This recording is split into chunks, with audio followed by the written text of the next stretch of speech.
The Summit Lighthouse is the culmination of the dream of the ascended masters of many ages.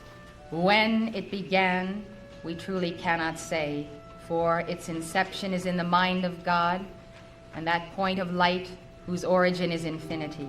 We see the glimpses and the traces of the organization in all previous endeavors of the Great White Brotherhood. We see coming to the fore the champion of the will of God, the Master Morya, chief of the Darjeeling Council, who had contacted his messenger to be, Clare Prophet, even prior to this incarnation. And there is so little time to preserve the values that have come down to us through the centuries. Everywhere the words of the Masters ring out. They are not dead, they live.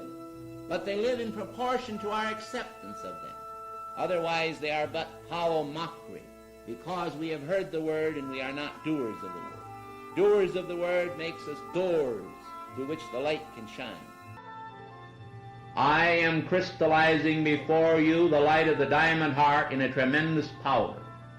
Each one of these little diamond crystals is triangular in shape, and the blue flame is blazing within it, and it is singing a song to the Creator of all life, saying, "Thy will, O God, is good. Thy will, O God, is good. Thy will, O God, is good." And these blue flames are singing a paean of praise to the Father of life. We pause in this doorway of time and look back at the years stretching behind us, back to that first life-changing moment when Clare Prophet heard the calling of Master Morya. One summer I was working on the section, laying steel for the Omaha Railroad.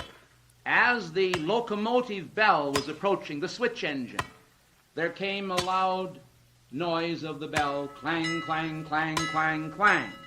And suddenly the bell began to go in a very loud and melodic manner, and with a certain vibratory quality that seemed to be continually a stepping up of the tempo. And if you won't make fun of me, I'll give you some idea of how it sounded.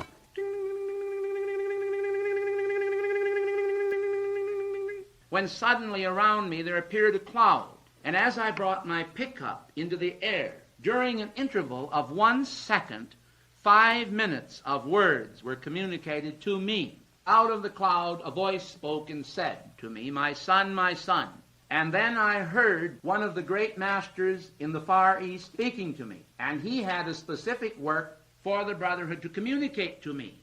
Now, of course, I thought I was crazy, until the following day, a thundering rap at the door announced by Western Union a verification of the very message the Master had given me the day before.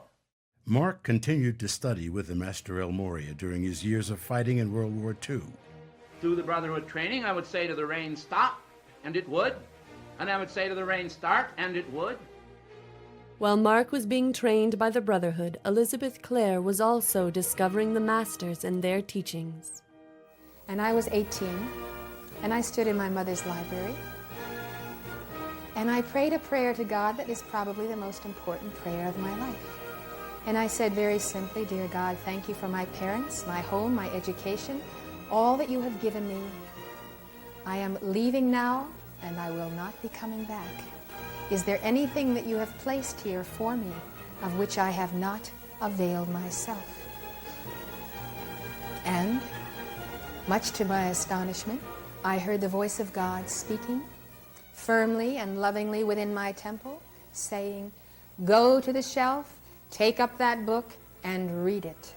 I opened the book, and I saw for the first time in this life a portrait of the Ascended Master, Saint Germain. The spark went through my being. I couldn't believe that I had found this Master whom I recognized instantly.